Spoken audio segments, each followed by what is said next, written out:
더불어민주당의 강서을 국회의원 후보 진성준입니다.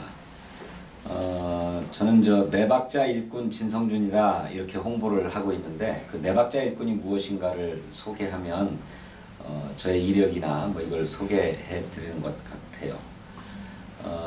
내박자 일꾼이라고 하면 당과 정부 또 청와대, 국회에서 일하고 실력을 인정받은 일꾼이다 하는 의미로 쓰고 있는데, 저는 더불어민주당의 강서을 지역위원장을 6년 전부터 맡아왔습니다. 그리고 정부라고 하면 서울시의 정무부시장으로 서울시정을 경험했고요. 또 청와대에서는 대통령 비서실의 정무기획비서관으로 또 국정을 경험했습니다. 그리고 사람들은 진정한 국회의원이라고 잘 인정하지 않을지 모르겠습니다만, 그래서 0.5선이다 이런 말도 있는데, 비례대표 국회의원으로 제19대 국회에서 활동한 바 있습니다. 이렇게 당정청 국회에서 두루 일을 하고 또 실력을 쌓은 내박자 일꾼이다 이렇게 홍보하고 있는데, 그걸 소개하면 진성준에 대해서 소개해 드리는 것 같습니다. 예, 잘 아시는 것처럼 저는 4년 전에 20대 국회의원 총선거 때 강서을구에 도전했다가 패배했습니다. 우리 주민들의 신임을 얻지 못했는데, 지난 4년 동안 제가 부족했던 점들을 많이 보충하고 메꾸려고 노력했어요. 그때 주민들의 신임을 얻지 못해서 저 자신에게 많이 실망하고 또 고통스러웠는데, 이제 경험도 더 쌓고 부족한 점들을 메꾼 만큼 다시 한번 주민들의 신임을 얻고 싶은 생각입니다. 우리 강서구는 또 특히 강서을은 많은 발전 과제들을 눈앞에 두고 있는데, 마곡 첨단연구단지의 모습이 이제 갖춰져 가고 있는 만큼 이것을 계기로 해서 제2의 도약을 이루어야 할 시기다. 그런데 그것을 하자면 마곡 연구단지만으로는 안 되고 플러스 알파가 필요하다고 생각하는데, 그 플러스 알파를 위한 여러 가지 비전과 전략들을 서울시에 있으면서 나름대로 구상하고 또 모색하게 되었습니다. 이런 강서 발전의 큰 비전과 구상을 실현하고 실천하기 위해서 강서을구를 선택했습니다. 글쎄 너무 많아요. 우선 국회에 들어가면 저는 우리 헌법을 개정해야 한다고 생각합니다. 청와대 정무기획비서관으로 일을 할 때 저는 대통령의 명을 받아서 대통령 헌법 개정안을 준비하는 일을 주도적으로 했는데, 그렇게 해서 대통령의 개헌안이 국민헌법안이라고 하는 이름으로 국회에 발의되었습니다만, 정략적인 국회 행태로 말미암아서 투표 불성립으로 무효에 그치고 말았습니다.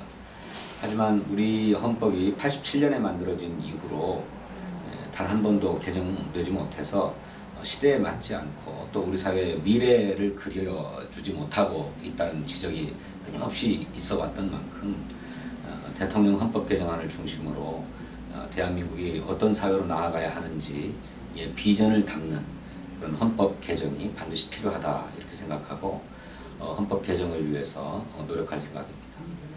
두 번째로 그 헌법 개정안에 결국 담겨야 될 문제이겠습니다만, 국회의원에 대한 국민 소환제가 도입돼야 된다고 생각합니다. 국회의원들이 선거 당시에는 국민을 섬기겠다고 하나같이 얘기하지만 당선된 이후에는 국민의 의사와 무관한 활동들을 펼쳐왔고, 또 그 때문에 국회에 대한 국민의 불신과 비판이 너무 큰 상태입니다. 따라서 이런 국민적 불신을 치유하자고 하면 국회의원이 국민의 대표로서 소명감을 갖고 또 책임감을 갖고 일할 수 있도록 국회의원 국민소환제를 도입할 필요가 있다고 생각하고 이것을 당과 함께 추진하고자 합니다. 우리 지역적 과제는 참 많습니다. 아까도 말씀드렸던 것처럼 강서구는 제2의 도약기를 맡고 있는데 저는 우리 강서구의 발전의 큰 비전이라고 하면 국제적인 경제 관문 도시가 되어야 된다 이렇게 생각합니다. 그것을 위해서는 무엇보다도 김포공항을 활성화시켜서 김포공항을 주민 친화형 국제공항으로 만드는 일이 필요하다고 생각합니다. 국제 노선을 더 증설하고 또 공항을 비행기 타러만 가는 곳이 아니라 주민들의 일상과 취미 또 특기를 위해서도 이용할 수 있도록 공항 부지 내에 주민 편의시설, 가령 도서관이든지 스포츠센터라든지 또는 뭐 주부들 또 어르신들의 쉼터 이런 것들을 넣어서 주민들이 자기 지인들의 일상을 위해서도 많이 찾는 그런 공간으로 만들어야 되겠다. 이렇게 주민 친화형 국제공항으로 만들어내면 많은 분들이 지적하듯이 인천공항을 건설하면서 국제노선이 폐지됨에 따라서 그 일대 공항 주변에 방화동과 공항동에 쇠락이 시작됐다고 하는데 그런 쇠락을 막고 다시 한번 도약할 수 있는 계기가 만들어진다고 생각합니다. 두 번째로는 우리 강서구의 교육 수요에 부합할 새로운 발상이 필요하다고 생각합니다. 제4차 산업혁명 시대를 맞아서 그 시대를 이끌어갈 창의적인 인재들이 우리 강서구에서도 자라날 수 있어야 할 텐데 이런 교육적 수요에 그간에 우리 강서구가 부응하지 못한 측면이 있습니다. 마곡에 기왕의 기업과 기업의 연구소들이 들어와서 우수한 인력이 많이 있는 만큼 그렇게 산업계와 학계 그리고 연구소가 서로 합심해서 미래의 창의적인 인재들을 길러낼 수 있는 첨단 과학기술 융합대학원을 유치하고자 합니다. 서울시는 이미 M융합 캠퍼스라고 하는 그 씨앗을 마곡에 조성할 계획을 가지고 있는데 이 M융합 캠퍼스를 더욱 확대 발전시켜서 그렇게 미래 인재를 기를 뿐만 아니라 지역사회에 있는 학생들에게 긍정적으로 영향을 미치고 기여할 수 있도록 사회적 기여 활동도 할 수 있도록 하는 대학원을 유치하겠다 하는 생각을 갖고 있습니다. 세 번째로는 우리 강서구의 문화예술에 대한 요구도 대단히 높은데 그동안에는 복지 수요가 너무 크다 보니까 문화예술에 대한 투자가 상대적으로 소홀했습니다. 그렇지만 21세기는 문화예술의 시대입니다.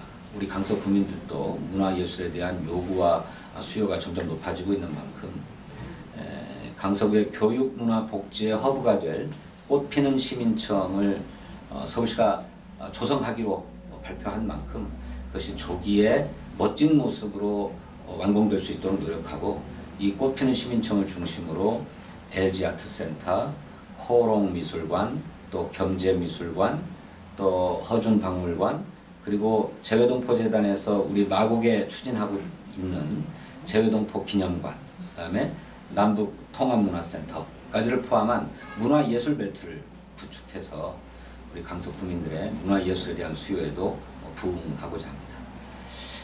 이것뿐만 아니라 강서구가 국제적 경제 관문 도시로 성장하기 위해서는 교통 문제도 해결해야 합니다. 가장 시급하게는 마곡이 개발되고 또 우리 인근에 신도시들이 건설되면서 교통체증이 갈수록 심해지고 있는데 방화대로와 방화대교를 직접 연결해서 한강 이북으로도 곧바로 넘어갈 수 있도록 해야 되고요. 또 마곡 중앙로에서 선화물 재생센터를 가로질러서 올림픽대로로도 진입할 수 있도록 하는 새로운 교통로가 확보되어야 될 필요가 있다고 생각합니다. 이런 계획들은 이미 서울시와 또 국토교통부하고도 협의가 끝난 만큼 조기에 완공될 수 있도록 추진해 가야 되겠다 이런 생각을 하고 있는데 이렇게 공항 그리고 교육 그리고 문화예술 또 교통에 이르기까지 네 박자가 갖추어지면 강서가 마곡 첨단연구단지에 이어서 플러스 알파를 통해서 국제적 경제 관문 도시로 발돋움해 나갈 수 있다. 저는 그렇게 생각합니다. 그래서 그게 큰 문제인데 많은 전문가들은 지구 환경의 변화, 특히 기후 변화 때문에 이렇게 변종 바이러스들이 주기적으로 나타날 수밖에 없다고 진단하는 것 같습니다. 그래서 이 바이러스가 창궐하는 문제를 근본적으로 해결하기 위해서는 이 기후 변화 문제에 대한 단호한 대응과 획기적인 대책이 필요하다고 생각해요. 일거에 되는 일은 아니겠습니다만 지구 온난화를 비롯한 이 기후 환경의 변화에 대해서 국가적으로 힘을 모아야 근본적으로 바이러스를 퇴치하거나 그렇지 않다 하더라도 이렇게 변종 바이러스들이 주기적으로 창궐하는 현상을 근본적으로 막을 수 있는 게 아닌가 그렇게 생각합니다. 다만 중단기적으로는 우리가 사스나 메르스 때의 경험을 갖고 이런 창궐하는 전염병에 대해서 국가적으로 어떻게 대응해야 될 것인지 하는 위기 대응 체계가 잘 정비되어 왔다라고 하는 것을 이번 코로나19 바이러스 사태에 대한 우리 정부의 대응이나 우리 국민의 대응에서 잘 보았다고 생각합니다. 아직 부족한 점이 있습니다만 이런 점들을 더욱 보강하고 보완해서 대응해 가야 된다. 특히 전염병 확산에 대한 우리의 대응은 전 세계가 칭찬할 정도로 수준에 올라 있는 것은 사실입니다만 이것이 경제에 미칠 영향까지 우리가 대비하거나 준비하고 있지는 못한 것 같아요. 그래서 최근에 재난에 대한 긴급 생활비 지원을 현금으로 직접 지원하는 문제가 논의되고 또 그것을 기본소득 형태로 보편적으로 지급하자라고 하는 논의까지 정치권에서 일고 있는데 차제에 전염병에 대응한 방역 체계를 잘 보완하고 정비할 뿐만 아니라 그렇게 전염병으로 인한 사회활동과 경제활동의 위축에 따른 경제 위기에 대해서도 국가적인 차원에서 대응할 수 있는 체계를 차제에 갖춰야 되겠다 이렇게 생각합니다. 제가 이제 서울시 부시장으로 일하면서도 그렇게 마을 공동체를 활성화시키기 위한 다양한 마을 사업들을 서울시가 추진하고 있고 또 그런 과정에서 곳곳에 마을 방송국들도 태어나고 있다는 것을 이제 목격했는데 이것은 정부의 지원도 반드시 필요하고 뿐만 아니라 그에 대해서 시민들의 좀 자발적인 어떤 방송국 설립 또 그 방송을 애청하거나 즐겨보는 이런 노력들도 함께 결합되어야 된다고 생각합니다. 그런데 이것이 순전히 자발적인 데에만 맡겨져 있다 보면 그걸 잘 발전시켜 가기가 어렵잖아요. 그러니까 정부 차원에서도 지원해서 더 뭐랄까요, 우리 주민들과 밀착해 있는 생활방송이 될 수 있도록 키워가는 일이 필요하다고 생각합니다. 지금은 마을방송국에 대한 지원이 흡족할 만큼 크지는 않습니다. 그런데 저는 더 지원이 커질 수밖에 없다고 생각하고 또 그런 방향에서 노력할 생각입니다. 저는 국회 재수생입니다. 4년 전에 20대 총선에 도전했다가 우리 주민들의 신임을 얻는데 부족함이 많아서 실패했습니다. 지난 4년 동안 와신상담, 절치부심하는 자세로 저 자신의 부족함을 메꾸기 위해서 최선을 다해서 노력해 왔습니다. 아까도 말씀드렸습니다만 청와대에서 국정 경험을 쌓고 또 서울시에서 서울시정 경험도 쌓았습니다. 특히 서울시의 경험이 저에게 참 소중했는데 서울시에 올라오는 많은 정책들 또 예산안들 또 25개 자치구에서 건의하는 건의사항들을 보면서 언제나 강서를 중심으로 사고하게 되는 그런 강서 중심주의 이런 것들이 제 머릿속에 이렇게 자리하게 되었습니다. 이러한 저의 경험 또 강서에 대한 저의 애정이 이번에는 쓰임받을 수 있었으면 좋겠습니다.